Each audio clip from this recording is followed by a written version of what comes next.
Welcome to my YouTube channel study with Yashwant. ಈ ವಿಡಿಯೋದಲ್ಲಿ ನಾವು ಫಸ್ಟ್ PUC ಇಂಗ್ಲಿಷ್ ಗ್ರಾಮರ್ ಸೆಕ್ಷನ್ನ ಡೂ ಫಾರ್ಮ್ ಆಫ್ ಕ್ವಶನ್ಗಳನ್ನು ಹೇಗೆ ಫ್ರೇಮ್ ಮಾಡೋದು ಅಂತ ನೋಡೋಣ. ಈ 3 ಸಿಂಪಲ್ ಸ್ಟೆಪ್ಗಳನ್ನು ಫಾಲೋ ಮಾಡೋದ್ರಿಂದ ನೀವು ಡೂ ಫಾರ್ಮ್ ಆಫ್ ಕ್ವಶನ್ನಲ್ಲಿ 1 ಅಂಕಗಳನ್ನು ತುಂಬ ಸುಲಭವಾಗಿ ಗಳಿಸ್ಬೋದು. ಹಾಗಾದರೆ ವಿಡಿಯೋವನ್ನು ಸ್ಟಾರ್ಟ್ ಮಾಡೋಣ. ಮೊದಲ step, identify the subject and verb. ನೀವು ರೈಟ್ ಫಾರ್ಮ್ ಆಫ್ ಡೂ ವರ್ಡನ್ನು ಯೂಸ್ ಮಾಡಬೇಕು ಅಂದರೆ ಸಬ್ಜೆಕ್ಟ್ ಮತ್ತು ವರ್ಬನ್ನು ಐಡೆಂಟಿಫೈ ಮಾಡೋದು ತುಂಬಾ ಇಂಪಾರ್ಟೆಂಟ್. ಆದ್ದರಿಂದ ನೀವು ಸಬ್ಜೆಕ್ಟ್ ಮತ್ತು ವರ್ಬನ್ನು ಐಡೆಂಟಿಫೈ ಮಾಡಬೇಕು. ಸಬ್ಜೆಕ್ಟ್ ಅಂದರೆ ಯಾವ ವಿಷಯದ ಬಗ್ಗೆ ಮಾತಾಡ್ತೀವೋ ಅದು ಸಬ್ಜೆಕ್ಟ್ ಆಗುತ್ತೆ. ಕ್ರಿಯೆಯನ್ನು ಸೂಚಿಸುವ ಪದ ವರ್ಬ್ ಆಗುತ್ತೆ. ಎರಡನೆಯ step, use the right helping verb of do. ನೀವು ಡೂ ಫಾರ್ಮ್ ಆಫ್ ವರ್ಬ್ನ ಕ್ವಶನನ್ನು ಮಾಡ್ತಾ ಇದ್ದೀರಾ ಅಂದರೆ ಡಸ್ಸನ್ನು ಬಳಸಬೇಕಾಗತ್ತೆ, ಡೂ ಅನ್ನು ಬಳಸಬೇಕಾಗತ್ತೆ ಮತ್ತು ಡಿಡ್ ಅನ್ನೋಕ್ಕಂತಹ ಒಂದು ಹೆಲ್ಪಿಂಗ್ ವರ್ಬನ್ನು ಯೂಸ್ ಮಾಡಬೇಕಾಗತ್ತೆ.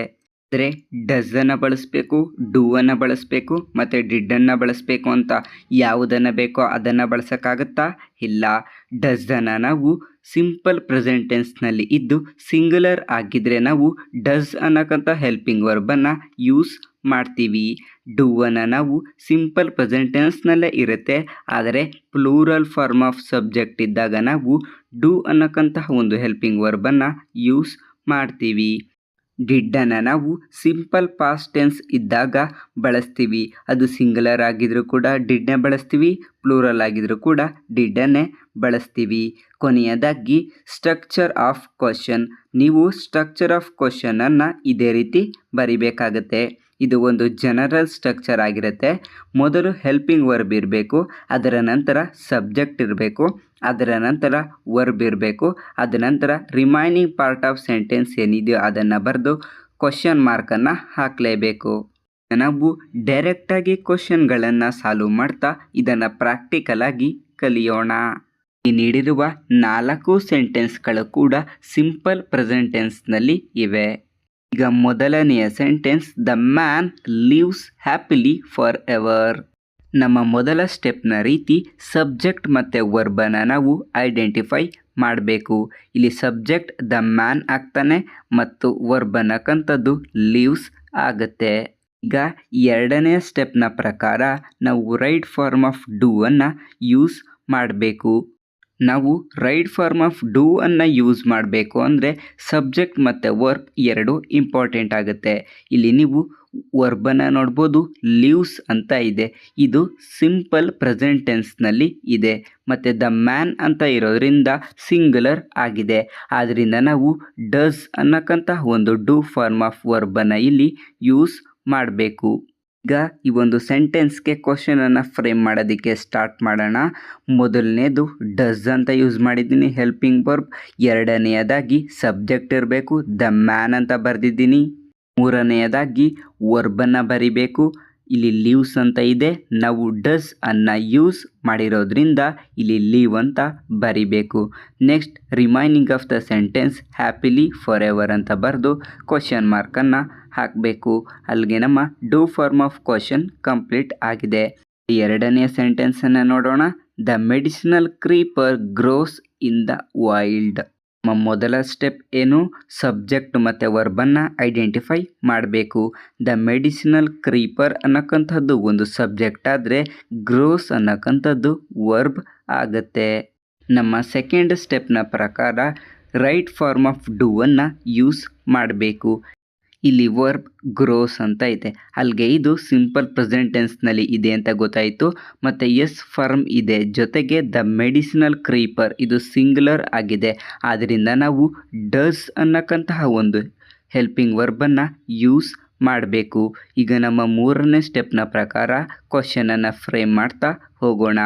ಮೊದಲು ಡಸ್ ಅನ್ನಕ್ಕಂತಹ ಒಂದು ಹೆಲ್ಪಿಂಗ್ ವರ್ಬನ್ನು ಬರ್ತಿದ್ದೀನಿ. ನಂತರ ದ ಮೆಡಿಸಿನಲ್ ಕ್ರೀಪರ್ ಅನ್ನಕ್ಕಂತಹ ಒಂದು ಸಬ್ಜೆಕ್ಟನ್ನು ಬರೆದಿದ್ದೀನಿ. ಮೂರನೆಯದಾಗಿ ವರ್ಬ್ ಅಲ್ಲಿ ಗ್ರೋಸ್ ಅಂತ ಇದೆ, ನಾವಿಲ್ಲಿ ಡಸ್ ಅಂತ ಯೂಸ್ ಮಾಡಿರೋದ್ರಿಂದ ಗ್ರೋ ಅಂತ ಬರೆದು ರಿಮೈನಿಂಗ್ ಸೆಂಟೆನ್ಸ್ ಆದ ಇನ್ ದ ವೈಲ್ಡ್ ಅಂತ ಬರೆದು ಕ್ವಶನ್ ಮಾರ್ಕನ್ನು ಹಾಕಿದ್ದೀನಿ. ಮೂರನೇ ಸೆಂಟೆನ್ಸನ್ನು ನೋಡೋಣ. Birds Singh on every tree. ಇಲ್ಲಿ ಬರ್ಡ್ಸ್ ಅನ್ನಕ್ಕಂಥದ್ದು ಸಬ್ಜೆಕ್ಟ್ ಆದರೆ ಸಿಂಗ್ ಅನ್ನಕ್ಕಂಥದ್ದು ವರ್ಬ್ ಆಗತ್ತೆ. ಈಗ ನಮ್ಮ ಎರಡನೇ ಸ್ಟೆಪ್ನ ಪ್ರಕಾರ ರೈಟ್ ಫಾರ್ಮ್ ಆಫ್ ಡೂ ಅನ್ನು ಯೂಸ್ ಮಾಡಬೇಕು. ಹೀಗೆ ಯೂಸ್ ಮಾಡಬೇಕು ಅಂದರೆ ವರ್ಬನ್ನು ನೋಡಬೇಕು ಸಿಂಗ್, ಮತ್ತು ಸಬ್ಜೆಕ್ಟನ್ನು ನೋಡಬೇಕು ಬರ್ಡ್ಸ್ ಅಂತ ಇದೆ. ಇಲ್ಲಿ ಇದು ಪ್ಲೂರಲ್ ಆಗಿದೆ, ಆದ್ದರಿಂದ ನಾವು ಸಿಂಪಲ್ ಪ್ರೆಸೆಂಟ್ ಟೆನ್ಸ್ನಲ್ಲಿ ಇದ್ದು ಪ್ಲೂರಲ್ ಇದ್ದಾಗ ಡೂ ಅನ್ನು ಯೂಸ್ ಮಾಡ್ತೀವಿ. ಈಗ ನಮ್ಮ ಮೂರನೇ ಸ್ಟೆಪ್ನ ಪ್ರಕಾರ ಕ್ವಶನನ್ನು ಫ್ರೇಮ್ ಮಾಡೋದಕ್ಕೆ ಸ್ಟಾರ್ಟ್ ಮಾಡೋಣ. ಮೊದಲು ಡೂ ಅನ್ನಕ್ಕಂಥ ಹೆಲ್ಪಿಂಗ್ ವರ್ಬನ್ನು ಬರೆದಿದ್ದೀನಿ, ನಂತರ ಸಬ್ಜೆಕ್ಟಾದ ಬರ್ಡ್ಸನ್ನು ಬರೆದಿದ್ದೀನಿ, ನೆಕ್ಸ್ಟ್ ವರ್ಬಾದ ಸಿಂಗನ್ನು ಬರೆದಿದ್ದೀನಿ, ನಂತರ ರಿಮೈನಿಂಗ್ ಪಾರ್ಟ್ ಆಫ್ ಸೆಂಟೆನ್ಸ್ ಆದ ಆನ್ ಎವ್ರಿ ಟ್ರೀಯನ್ನು ಬರೆದು ಕ್ವಶನ್ ಮಾರ್ಕ್ ಹಾಕಿದ್ದೀನಿ. ನಿಮಗೆ ಡೌಟ್ ಬರುತ್ತೆ, ನಾನು ಫಸ್ಟ್ ಮತ್ತು ಸೆಕೆಂಡ್ ಸೆಂಟೆನ್ಸ್ನಲ್ಲಿ ಲೀವ್ಸ್ನ ಲೀವ್ ಅಂತ ಮಾಡಿದ್ದೀನಿ, ಗ್ರೋಸ್ನ ಗ್ರೋ ಅಂತ ಮಾಡಿದ್ದೀನಿ. ಇಲ್ಲಿ ಬರ್ಡ್ಸ್ನ ಯಾಕೆ ಬರ್ಡ್ಸ್ ಅಂತಲೇ ಬರೆದಿದ್ದೀನಿ ಅಂದರೆ ನಾನು ವರ್ಬನ್ನು ಮಾತ್ರ V1 ಫಾರ್ಮ್ಗೆ ಚೇಂಜ್ ಮಾಡಿದ್ದೀನಿ. ಇದು ಬರ್ಡ್ಸ್ ಅನ್ನೋಕ್ಕಂಥದ್ದು ಸಬ್ಜೆಕ್ಟ್ ಪ್ಲೂರಲ್ ಫಾರ್ಮಲ್ಲಾದರೂ ಇರ್ಬೋದು ಅಥವಾ ಸಿಂಗುಲರ್ ಫಾರ್ಮಲ್ಲಾದರೂ ಇರ್ಬೋದು. ಅದನ್ನು ನಾವು ಅದೇ ಫಾರ್ಮಲ್ಲಿ ಬರಿಬೇಕು. ಸಿಂಗುಲರ್ ಇದ್ದರೆ ಸಿಂಗುಲರ್, ಪ್ಲೂರಲ್ ಇದ್ದರೆ ಪ್ಲೂರಲ್. ಆದ್ದರಿಂದ ಬರ್ಡ್ಸ್ ಅಂತ ಇರೋದನ್ನ ನಾನು ಬರ್ಡ್ಸ್ ಅಂತಲೇ ಬರೆದಿದ್ದೀನಿ. ನಿಮ್ಮ ಡೌಟ್ ಸಾಲ್ವ್ ಆಗಿದೆ ಅಂತ ತಿಳ್ಕೊಳ್ತೀನಿ. ನಾಲ್ಕನೆಯ ಸೆಂಟೆನ್ಸ್ ದೆ ನೋ ವೆರೋನಾ ವೆರಿ ವೆಲ್. ನಮ್ಮ ಮೊದಲ ಸ್ಟೆಪ್ನ ಪ್ರಕಾರ ಸಬ್ಜೆಕ್ಟ್ ಮತ್ತು ವರ್ಬನ್ನು ಐಡೆಂಟಿಫೈ ಮಾಡಬೇಕು. ಇಲ್ಲಿ ದೇ ಅನ್ನಕ್ಕಂಥದ್ದು ಸಬ್ಜೆಕ್ಟ್ ಆದರೆ ನೋ ಅನ್ನಕ್ಕಂಥದ್ದು ವರ್ಬ್ ಆಗಿರುತ್ತೆ. ನಮ್ಮ ಎರಡನೇ ಸ್ಟೆಪ್ನ ಪ್ರಕಾರ ರೈಟ್ ಫಾರ್ಮ್ ಆಫ್ ಡೂ ಅನ್ನು ಯೂಸ್ ಮಾಡಬೇಕು. ಹೀಗೆ ರೈಟ್ ಫಾರ್ಮ್ ಆಫ್ ಡೂ ಅನ್ನು ಯೂಸ್ ಮಾಡಬೇಕು ಅಂದರೆ ವರ್ಬಾದ ನೋವನ್ನು ನೋಡಬೇಕು ಮತ್ತು ಸಬ್ಜೆಕ್ಟಾದ ದೇಯನ್ನು ನೋಡಬೇಕು. ನೋ ಅನ್ನಕ್ಕಂಥದ್ದು ಪ್ರೆಸೆಂಟ್ ಟೆನ್ಸ್ನಲ್ಲಿ ಇದೆ, ಮೀನ್ಸ್ ಸಿಂಪಲ್ ಪ್ರೆಸೆಂಟ್ ಟೆನ್ಸ್ನಲ್ಲಿ ಇದೆ, ಮತ್ತು ದೇ ಅನ್ನಕ್ಕಂಥದ್ದು ಪ್ಲೂರಲ್ ಆಗಿದೆ. ಆದ್ದರಿಂದ ನಾವು ಸಿಂಪಲ್ ಪ್ರೆಸೆಂಟ್ ಟೆನ್ಸ್ ಇದ್ದು ಪ್ಲೂರಲ್ ಆಗಿದ್ದಾಗ ಡೂ ಅನ್ನಕ್ಕಂತಹ ಹೆಲ್ಪಿಂಗ್ ವರ್ಬನ್ನು ಯೂಸ್ ಮಾಡಬೇಕು. ಸೊ ನಮ್ಮ ಮೂರನೇ ಸ್ಟೆಪ್ನ ಪ್ರಕಾರ ಕ್ವಶನ್ನ ಫ್ರೇಮ್ ಮಾಡೋದಕ್ಕೆ ಹೋಗೋಣ. ಮೊದಲು ಹೆಲ್ಪಿಂಗ್ ವರ್ಬಾದ ಡೂವನ್ನು ಬರೆದಿದ್ದೀನಿ, ನೆಕ್ಸ್ಟ್ ಸಬ್ಜೆಕ್ಟಾದ ದೇಯನ್ನು ಬರೆದಿದ್ದೀನಿ, ನೆಕ್ಸ್ಟ್ ವರ್ಬಾದ ನೋವನ್ನು ಬರೆದಿದ್ದೀನಿ, ಕೊನೆಯದಾಗಿ ರಿಮೈನಿಂಗ್ ಪಾರ್ಟ್ ಆಫ್ ಸೆಂಟೆನ್ಸ್ ಆದ ವೆರೋನಾ ವೆರಿ ವೆಲ್ ಅಂತ ಬರೆದು ಕ್ವಶನ್ ಮಾರ್ಕನ್ನು ಹಾಕಿದ್ದೀನಿ. ಇಲ್ಲಿಗೆ ನಮ್ಮ ಕ್ವಶನ್ ಫ್ರೇಮಿಂಗ್ ಕಂಪ್ಲೀಟ್ ಆಗಿದೆ. ಇಲ್ಲಿ ನೆಕ್ಸ್ಟ್ ಸೆಂಟೆನ್ಸನ್ನು ನೀವು ನೋಡ್ಬೋದು. An elephant made A friendship with a man. ನಮ್ಮ ಮೊದಲ ಸ್ಟೆಪ್ನ ರೀತಿ ಸಬ್ಜೆಕ್ಟ್ ಮತ್ತು ವರ್ಬನ್ನು ಐಡೆಂಟಿಫೈ ಮಾಡೋಣ. ಇಲ್ಲಿ ಆ್ಯನ್ ಎಲಿಫೆಂಟ್ ಅನ್ನಕ್ಕಂಥದ್ದು ಸಬ್ಜೆಕ್ಟ್ ಆದರೆ ಮೇಡ್ ಅನ್ನಕ್ಕಂಥದ್ದು ವರ್ಬ್ ಆಗಿರುತ್ತೆ. ನಮ್ಮ ಸೆಕೆಂಡ್ ಸ್ಟೆಪ್ನ ಪ್ರಕಾರ ರೈಟ್ ಫಾರ್ಮ್ ಆಫ್ ಡೂ ಅನ್ನು ಯೂಸ್ ಮಾಡಬೇಕು. ಹಾಗೆ ಯೂಸ್ ಮಾಡಬೇಕು ಅಂದರೆ ಸಬ್ಜೆಕ್ಟ್ ಮತ್ತು ವರ್ಬನ್ನು ನೋಡಬೇಕು. ಇಲ್ಲಿ ವರ್ಬ್ ಮೇಡ್ ಅಂತ ಇದೆ, ಅಲ್ಲಿಗೆ ಇದು ಸಿಂಪಲ್ ಪಾಸ್ಟ್ ಟೆನ್ಸ್ನಲ್ಲಿ ಇದೆ ಅಂತ ನಮಗೆ ಗೊತ್ತಾಯಿತು. ನೆಕ್ಸ್ಟ್ ಸಬ್ಜೆಕ್ಟ್ ಆದ ಆ್ಯನ್ ಎಲಿಫೆಂಟನ್ನು ನೋಡಬೇಕು. ಇದು ಸಿಂಗುಲರ್ ಫಾರ್ಮಲ್ಲಿ ಇದೆ, ಇದು ಸಿಂಪಲ್ ಪಾಸ್ಟ್ ಟೆನ್ಸ್ನಲ್ಲಿ ಇದ್ದು ಬೋತ್ ಸಿಂಗುಲರ್ ಆಗಿರ್ಬೋದು ಪ್ಲೂರಲ್ ಆಗಿರ್ಬೋದು.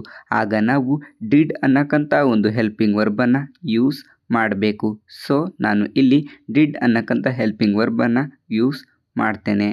ಈಗ ಮೂರನೇ ಸ್ಟೆಪ್ನ ಪ್ರಕಾರ ಕ್ವಶನನ್ನು ಫ್ರೇಮ್ ಮಾಡ್ತಾ ಹೋಗೋಣ. ಮೊದಲು ಹೆಲ್ಪಿಂಗ್ ವರ್ಬಾದ ಡಿಡ್ಡನ್ನು ಬರೆದಿದ್ದೀನಿ, ನಂತರ ಸಬ್ಜೆಕ್ಟಾದ ಆ್ಯನ್ ಎಲಿಫೆಂಟ್ ಅಂತ ಬರೆದಿದ್ದೀನಿ, ನೆಕ್ಸ್ಟ್ ವರ್ಬನ್ನು ಬರಿಬೇಕು. ಇಲ್ಲಿ ನಾವು ವರ್ಬನ್ನು V1 ಫಾರ್ಮ್ಗೆ ಚೇಂಜ್ ಮಾಡಿ, ಮೀನ್ಸ್ ಮೈನ್ ವರ್ಬ್ ಫಾರ್ಮ್ಗೆ ಚೇಂಜ್ ಮಾಡಿ ಬರಿಬೇಕು.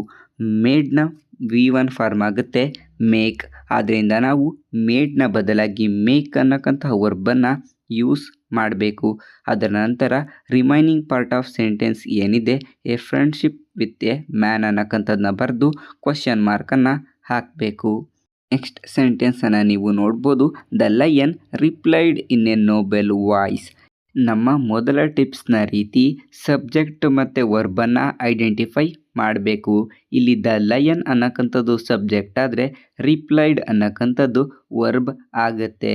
ನಮ್ಮ ಸೆಕೆಂಡ್ ಸ್ಟೆಪ್ನ ಪ್ರಕಾರ ರೈಟ್ ಫಾರ್ಮ್ ಆಫ್ ಡೂ ಅನ್ನು ನಾವು ಯೂಸ್ ಮಾಡಬೇಕು. ಹಾಗೆ ಯೂಸ್ ಮಾಡಬೇಕು ಅಂದಾಗ ನಾವು ವರ್ಬ್ ಮತ್ತು ಸಬ್ಜೆಕ್ಟನ್ನು ನೋಡಬೇಕು. ಇಲ್ಲಿ ವರ್ಬ್ ರಿಪ್ಲೈಡ್ ಅಂತ ಇದೆ, ಮೀನ್ಸ್ ಸಿಂಪಲ್ ಪ್ರೆಸೆಂಟ್ ಟೆನ್ಸ್ನಲ್ಲಿ ಇದೆ, ಮತ್ತು ದ ಲಯನ್ ಅನ್ನಕ್ಕಂಥದ್ದು ಸಿಂಗುಲರ್ ಆಗಿದೆ.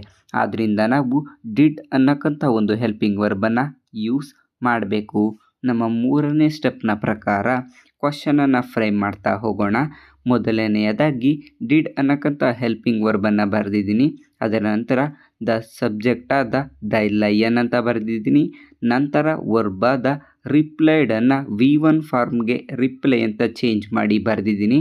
ನಂತರ ರಿಮೈನಿಂಗ್ ಪಾರ್ಟ್ ಆಫ್ ಸೆಂಟೆನ್ಸ್ ಆದ ಇನ್ ಎ ನೋಬೆಲ್ ವಾಯ್ಸ್ ಅಂತ ಬರೆದು ಕ್ವಶನ್ ಮಾರ್ಕನ್ನು ಹಾಕಿದ್ದೀನಿ. ಈಗ ನಮ್ಮ ಕೊನೆಯ sentence Mara took him to the forest. ನಮ್ಮ ಮೊದಲ ಟಿಪ್ಸ್ನ ರೀತಿ ಇಲ್ಲಿ ಸಬ್ಜೆಕ್ಟ್ ಮತ್ತು ವರ್ಬನ್ನು ನಾವು ಐಡೆಂಟಿಫೈ ಮಾಡಬೇಕು. ಇಲ್ಲಿ ಸಬ್ಜೆಕ್ಟ್ ಮಾರಾ ಆದರೆ ವರ್ಬ್ ಟುಕ್ ಆಗುತ್ತೆ. ನಮ್ಮ ಸೆಕೆಂಡ್ ಸ್ಟೆಪ್ನ ಪ್ರಕಾರ ನಾವು ರೈಟ್ ಫಾರ್ಮ್ ಆಫ್ ಡೂವನ್ನು ಯೂಸ್ ಮಾಡಬೇಕು. ಹೀಗೆ ಯೂಸ್ ಮಾಡಬೇಕು ಅಂದರೆ ನಾವು ವರ್ಬ್ ಮತ್ತು ಸಬ್ಜೆಕ್ಟನ್ನು ನೋಡಬೇಕು. ಇಲ್ಲಿ ವರ್ಬ್ ಟುಕ್ ಅಂತ ಇದೆ, ಇದು ಸಿಂಪಲ್ ಪಾಸ್ಟ್ ಟೆನ್ಸ್ನಲ್ಲಿ ಇದೆ ಮತ್ತು ಸಬ್ಜೆಕ್ಟ್ ಮಾರಾ ಅನ್ನೋಕ್ಕಂಥದ್ದು ಸಿಂಗುಲರ್ ಆಗಿದೆ. ನೀವು ಸಿಂಪಲ್ ಪಾಸ್ಟ್ ಟೆನ್ಸ್ನಲ್ಲಿ ಕನ್ಫ್ಯೂಸ್ ಆಗಬೇಡಿ, ಅದು ಸಿಂಗುಲರ್ ಆಗಿರ್ಬೋದು ಅಥವಾ ಪ್ಲೂರಲ್ ಆಗಿರ್ಬೋದು, ಅಲ್ಲಿ ಡಿಡ್ ಅಂತಲೇ ನಾವು ಬಳಸ್ತೀವಿ. ಇಲ್ಲಿ ಕೂಡ ನಾನು ಡಿಡ್ ಅಂತಲೇ ಬಳಸ್ತಾ ಇದ್ದೀನಿ. ನೆಕ್ಸ್ಟ್ ನಮ್ಮ ಥರ್ಡ್ ಸ್ಟೆಪ್ನ ಪ್ರಕಾರ ಕ್ವಶನ್ನ ಫ್ರೇಮ್ ಮಾಡೋದಕ್ಕೆ ಸ್ಟಾರ್ಟ್ ಮಾಡೋಣ. ಮೊದಲನೆಯದಾಗಿ ಡಿಡ್ ಅನ್ನಕ್ಕಂಥ ಹೆಲ್ಪಿಂಗ್ ವರ್ಬನ್ನು ಬರೆದಿದ್ದೀನಿ. ಎರಡನೆಯದಾಗಿ ಸಬ್ಜೆಕ್ಟ್ ಆದ ಮಾರನ್ನು ಬರೆದಿದ್ದೀನಿ. ಮೂರನೇದಾಗಿ ನಾವು ವರ್ಬನ್ನು ಬರೀಬೇಕು. ಇಲ್ಲಿ ಟುಕ್ ಅನ್ನಕ್ಕಂಥದ್ದನ್ನ ನಾವು V1 ಫಾರ್ಮ್ಗೆ ಚೇಂಜ್ ಮಾಡಿ ಬರೀಬೇಕು. ಟುಕ್ನ V1 ಫಾರ್ಮ್ ಆಗುತ್ತೆ ಟೇಕ್, ಆದ್ದರಿಂದ ಟೇಕ್ ಅಂತ ಬರೆದಿದ್ದೀನಿ. ನಂತರ ರಿಮೈನಿಂಗ್ ಪಾರ್ಟ್ ಆಫ್ ಸೆಂಟೆನ್ಸ್ ಏನಿದೆ ಹಿಮ್ ಟು ದ ಫಾರೆಸ್ಟ್ ಅಂತ ಬರೆದು ಕ್ವಶನ್ ಮಾರ್ಕನ್ನು ಹಾಕಿದ್ದೀನಿ. ಹೀಗೆ frame the question using the do form of verb ಎಂಬ ಇಂಗ್ಲಿಷ್ ಗ್ರಾಮರ್ ಸೆಕ್ಷನ್ ಕಂಪ್ಲೀಟ್ ಆಗಿದೆ. ಈ ವಿಡಿಯೋ ನಿಮಗೆ ಯೂಸ್ಫುಲ್ ಆಗಿದ್ದರೆ ಈ ಒಂದು ವಿಡಿಯೋಗೆ ಲೈಕ್ ಮಾಡಿ, ಈ ವಿಡಿಯೋವನ್ನು ನಿಮ್ಮ ಫ್ರೆಂಡ್ಸ್ಗಳೊಂದಿಗೆ ಶೇರ್ ಮಾಡಿ. ಇದೇ ರೀತಿಯ ಹೊಸ ವಿಡಿಯೋಗಳಿಗಾಗಿ ಸ್ಟಡಿ ವಿತ್ ಯಶವಂತ್ ಯೂಟ್ಯೂಬ್ ಚಾನಲ್ಗೆ ಸಬ್ಸ್ಕ್ರೈಬ್ ಆಗಿ ಮತ್ತು ಹೊಸ ವಿಡಿಯೋಗಳ ನೋಟಿಫಿಕೇಷನ್ಗಾಗಿ ಪಕ್ಕದಲ್ಲಿರುವ ಬೆಲ್ ಐಕನ್ ಕ್ಲಿಕ್ ಮಾಡಿ. ನಾನು ಇನ್ಸ್ಟಾಗ್ರಾಮ್ ಮತ್ತು ಎಕ್ಸ್ ಟ್ವಿಟರ್ನಲ್ಲೂ ಇದ್ದೇನೆ, ಅಲ್ಲೂ ಕೂಡ ಫಾಲೋ ಮಾಡ್ಬೋದು. ಲಿಂಕ್ಗಳನ್ನು ಅಬೌಟ್ ಸೆಕ್ಷನ್ನಲ್ಲಿ ನೀಡಿರುತ್ತೇನೆ. ಲೇಟೆಸ್ಟ್ ಅಪ್ಡೇಟ್ಗಾಗಿ ಟೆಲಿಗ್ರಾಮ್ ಗ್ರೂಪ್ಗೆ ಜಾಯ್ನ್ ಆಗಿ, ಅದರ ಲಿಂಕನ್ನು ಕೂಡ ಅಬೌಟ್ ಸೆಕ್ಷನ್ನಲ್ಲಿ ನೀಡಿರುತ್ತೇನೆ. Thank you for watching this video.